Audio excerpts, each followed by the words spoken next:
नमस्कार साथियों, लेकर आए हैं आपके सामने बड़ा नोटिफिकेशंस यानी कि बड़ी भर्ती गवर्नमेंट भर्ती जो कि आपके सामने नोटिफिकेशंस आया है। बहुत ही शानदार ज़बरदस्त यह भर्ती है। सभी तमाम यहाँ पर जो आईटीआई स्टूडेंट कहें या अप्रेंटिसशिप स्टूडेंट्स कहें, तो इन तमाम सभी विद्यार्थियों के लिए यहाँ पर बहुत ही शानदार अपॉर्चुनिटी निकल कर आई हैं। नोटिफिकेशंस को अंतिम तक ज़रूर आप देखना, आपको इसमें काफ़ी सारे बातें देखने को मिलेगी जिसको आपको देखना है, समझना है, तभी आपको फॉर्म अप्लाई करना है। वैसे भर्ती बहुत बड़ी है। यहाँ पर देखिए पदों की संख्या भी काफ़ी सारी है, यानी कि मैं कहूँ तो आपको बता दूँ कि 2,500 के लगभग यहाँ पर पदों की संख्या है। तो बहुत बड़ी भर्ती इसको कहेंगे। अब क्या क्या है इसमें सिस्टम, सारा अपन एक एक कर इन पर डिस्कस करते हैं। देखिए यहाँ पर PSPCL यानी कि Punjab state power corporation, Punjab state power corporation limited से रिलेटेड ये भर्ती हैं। यानी कि कहे तो पंजाब के जो लाइन मैन्स हैं उनकी यह भर्ती हैं। पंजाब के द्वारा निकाली गई भर्ती है, पंजाब स्टेट के द्वारा निकाली गई भर्ती हैं जो कि लाइन मैन की यह भर्ती हैं। ठीक है। अब यहाँ पर देखिए, यहाँ पर एडवर्टाइजमेंट नंबर आपके सामने दिया गया है। ठीक है। आगे चर्चा करें तो यहाँ पर सबसे पहले डेट की चर्चा की गई है, तो अपन डेट की चर्चा कर लेते हैं। यानी कि 26 दिसंबर से फॉर्म भरने स्टार्ट होंगे। 15/1 यानी कि 15 जनवरी 2024 तक इसके फॉर्म भरे जाएंगे। ठीक है ना। आगे चर्चा करें तो देखिए यहाँ पर पूरा इसका ब्यौरा दिया गया है कि क्या क्या इसमें काम होता है।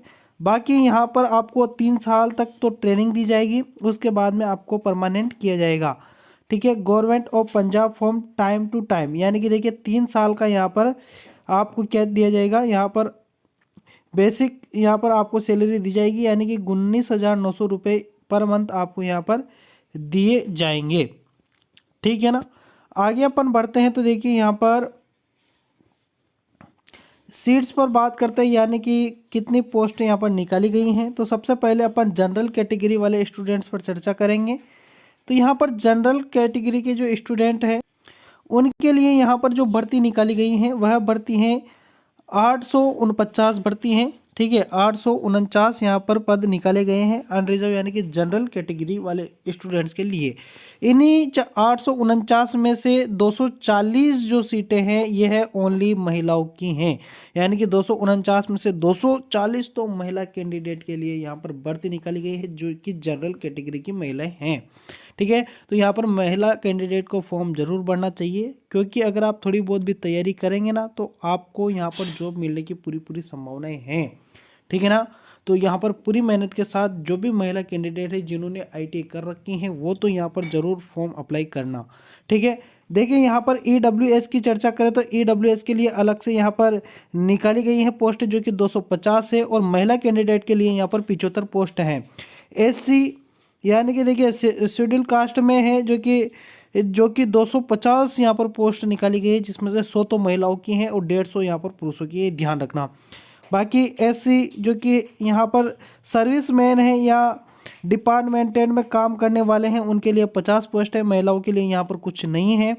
और यहाँ पर देखिए स्पोर्ट में, यानी कि कोई स्पोर्ट से रिलेटेड है, खेल कूद में जो इन्वॉल्व है उनके लिए यहाँ पर अलग से 13 पोस्ट निकाली गई हैं, है ना। और उसी के आधार पर देखिए यहाँ पर जो देखिए ये जो है ना ये स्पोर्ट में है, तो ये कौन से वाले हैं, SC वाले कैटेगरी के।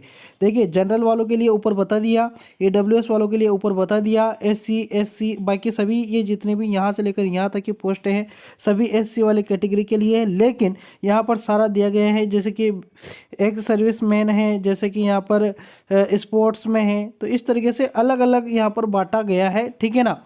और बाकी यहाँ पर PWD वालों के लिए भी अदर पोस्ट हैं जो कि 100 पोस्ट हैं यहाँ पर PWD के लिए।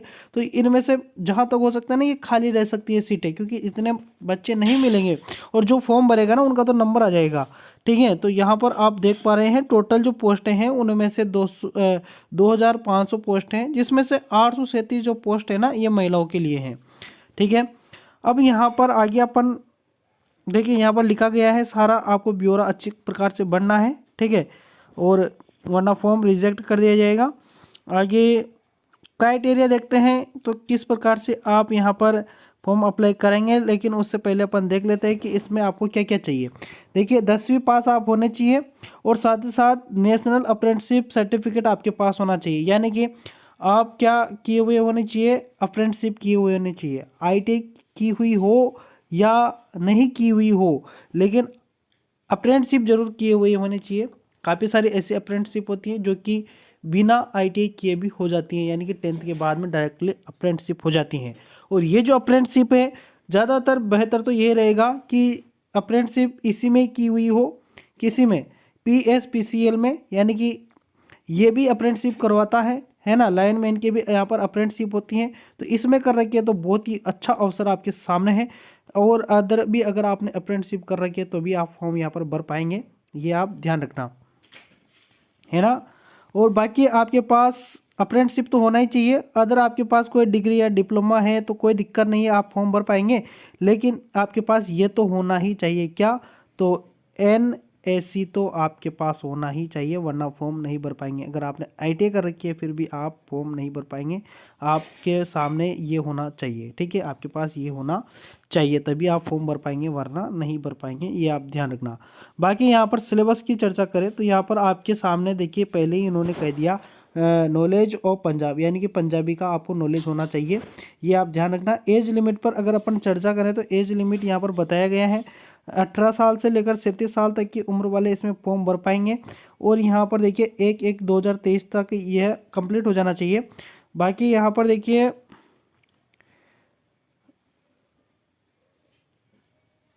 छूट का भी प्रावधान है, जो कि 3 साल और 5 साल का है ही, जो कि सभी के लिए होता है। हर वैकेंसी में यही देते हैं कि 3 SC ST वालों के लिए 5 साल का छूट है और 3 साल का OBC के लिए है, ठीक है, ये ध्यान रखना आप। आगे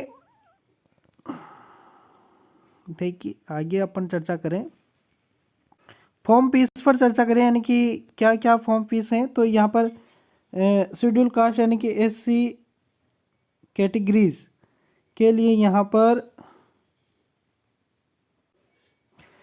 पर OBC जनरल वालों के लिए यहाँ पर 944 रुपये हैं, और बाकी अदर कैंडिडेट जो हैं SC ST वालों, उनके लिए यहाँ पर 590 रुपये हैं, ये ध्यान रखना, है ना। देखिए एग्जाम पैटर्न पर अगर अपन चर्चा करें तो देखिए यहाँ पर किस तरीके से आपका पेपर होगा। पहला पेपर होगा ना, जिसमें एक पेपर तो ये होगा, देखिए एक दिन जो फर्स्ट डे है, मान लो आपका एक दिन पेपर है, इस दिन क्या होगा कि इंग्लिश यानी पंजाबी नॉलेज जो है ना, पंजाबी नॉलेज, उसका एक पेपर होगा जिसमें 50 क्वेश्चंस आपको देखने को मिलेंगे। उसके बाद में उसी टाइम पर वो देखिए पेपर पूरा एक साथ होगा ये, लेकिन पहले 50 क्वेश्चंस आएंगे जो कि किसके आएंगे, केवल पंजाबी लैंग्वेज के आएंगे। उसके बाद में ये इसका जो समय रहेगा वो समाप्त होने के बाद में फिर ये वाला जो पेपर है ये ओपन हो जाएगा उसी टाइम पर। और यहाँ पर है ना, जो यहाँ पर टेक्निकल क्वेश्चन जो रहेंगे वो 50 क्वेश्चंस रहेंगे, और यहाँ पर पंजाबी लैंग्वेज के क्वेश्चंस इसमें भी आएंगे, यानी कि पंजाबी लैंग्वेज नॉलेज जो है उसके 20 क्वेश्चंस रहेंगे। जनरल नॉलेज के यहाँ पर 10 क्वेश्चंस रहेंगे, रीजनिंग के यहाँ पर 10 क्वेश्चंस रहेंगे, और बाकी यहाँ पर मैथ्स के वो 10 क्वेश्चंस रहेंगे।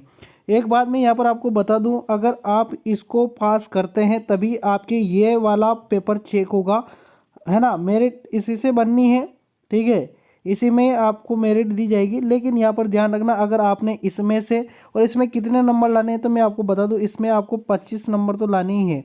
अगर 25 नंबर अगर आप नहीं लाते हैं तो ये पेपर चेक ही नहीं होगा।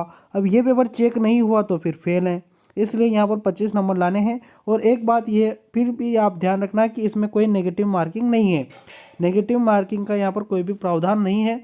तो 25 नंबर आ जाएंगे, अगर आप ये भी लगाओ तो भी लगभग हो ही जाएंगे, है ना। तो थोड़ा बहुत तो आपको पढ़ना ही है, नेगेटिव मार्किंग नहीं है, और यहाँ पर 25 नंबर तो आपको लाने हैं, किसमें, ऊपर वाले में, ठीक है ना। बाकी देखिए यहाँ पर कम से कम ये ध्यान रखना कि 25% और 20% तो आपको बनाना ही है दूसरे वाले में, वरना वो अगर आप पहले वाले पेपर में पास भी हो गए तो दूसरे वाले में सिस्टम अगर 25 से कम है तो फिर आपको नहीं लिया जाएगा, ठीक है। नॉर्मलाइजेशन का यहाँ पर सिस्टम दिया गया है, हो सकता है।